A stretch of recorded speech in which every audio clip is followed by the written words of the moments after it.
Todo mundo adora argumentar, mas hoje eu vou falar sobre o argumento em roteiro, que é um assunto que confunde muita gente. O argumento é uma espécie de versão em prosa do roteiro que conta a história passando pelo começo, meio e fim. Não, Steph, você tá enganada. Isso é uma sinopse. É muito comum confundir argumento com sinopse, mas enquanto a sinopse é uma versão resumida da sua história, geralmente contada em ordem cronológica, o argumento é uma versão muito mais detalhada, contado na ordem que vai acontecer no filme ou na série. Ou seja, no argumento você não revela nada com antecedência. Se eu fosse escrever o argumento do filme The Lost Daughter, por exemplo, que tem vários flashbacks no meio da história que a gente está assistindo no presente, esses flashbacks estariam contados na ordem em que eles aparecem no filme. Inclusive, eu vou deixar aqui embaixo na descrição do vídeo um link para um site que eu adoro chamado Tertúlia Narrativa, que tem um artigo específico sobre argumento, escritas de argumento, com alguns exemplos de argumentos de filmes famosos para você dar uma olhada. Além disso, no meu próprio blog, que também está com o link aqui embaixo, eu vou deixar um exemplo de um trecho do argumento de um filme traduzido para o português. Tem roteiristas que, quando escrevem os argumentos como um passo do processo, chegam a 60 ou até mais páginas de texto corrido. Isso significa que elas vão ter espaço para colocar todas as cenas do filme. Nele, eu já tenho indicações de cenas, às vezes de ações, às vezes de diálogos. Isso vai depender muito de para quem e para que eu tô escrevendo o meu argumento. Ah, lá vem ela de novo. Dependendo de para onde o meu argumento vai, ele pode ter um número de páginas, que pode ser de 2, 3, até o infinito e além! Às vezes eu preciso dele para o meu processo de escrita, antes de eu escrever o roteiro, ou às vezes eu preciso porque ele vai ser pedido num edital, ou porque uma produtora quer ler o filme sem precisar ler um roteiro inteiro. Tem editais, por exemplo, que pedem um argumento de até 10 páginas. Então eu vou ser mais sucinta, eu não vou conseguir colocar um roteiro de 120 páginas inteiro num texto em prosa de 10. Eu vou ter que pular algumas partes da minha história. De repente tem um suporte que vai pedir 3 páginas, então eu vou ter que resumir mais ainda.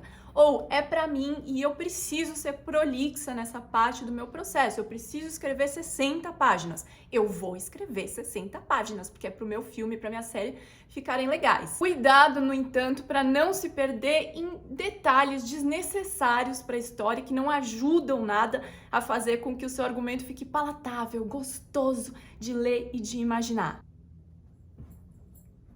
Eu não vou descrever o quadro que tá lá no fundo da minha cena, que não faz diferença nenhuma pra minha história, que não é um beat, que não vai afetar a minha protagonista, que só vai entediar ou confundir o ser humano que tá lendo o meu argumento. Na verdade, é melhor eu nem pôr esse quadro no roteiro e dar autonomia pra minha diretora de arte.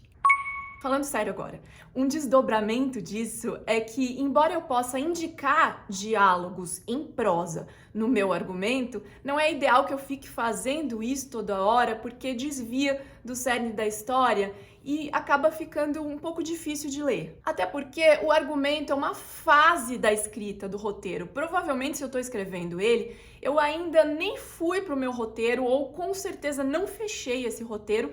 E é muito provável que os meus diálogos vão ser mudados até chegar no fim do processo.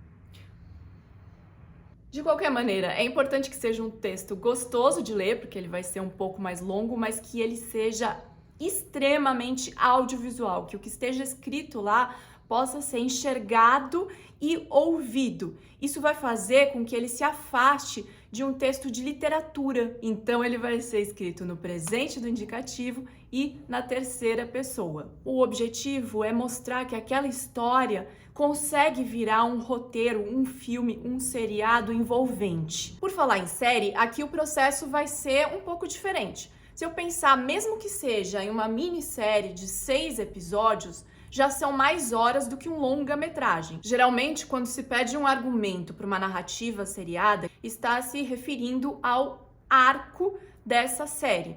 Ou seja, ele vai ter mais detalhes do que uma sinopse, ele vai estar na ordem em que vai ser visto, mas ele vai ter menos detalhes, provavelmente, do que o argumento de um longa. Menos detalhes e menos tramas também. Provavelmente só vai ter espaço para trama A, talvez para trama B. E um outro detalhe é que um argumento para uma série procedural ou procedimental vai ser diferente do argumento para uma série serializada, por causa do tipo de arco. Não entendeu? Tem um vídeo que explica as diferenças entre formatos de séries. Se é um texto tão longo, como eu faço para escrever ele sem ficar me perdendo nos detalhes? Eu, particularmente, gosto de fazer uma listinha de beats, ou seja, dos principais eventos da história, antes de escrever meu argumento. Mas cada processo é um processo. Se isso não vai te ajudar, não faça. Até porque estamos falando de arte e em arte não existem regras, existem ferramentas. Se você quiser me pedir para falar sobre um assunto específico de roteiro ou comentar esse vídeo, escreve aqui embaixo nos comentários. Se você curtiu, lembrou de alguém, compartilha com essa pessoa, curte aqui embaixo para eu saber também. E fica por aqui, porque eu tô preparando um vídeo surpresa que estará entre os próximos. Então se inscreve para não perder nada. Obrigada por assistir e até a próxima!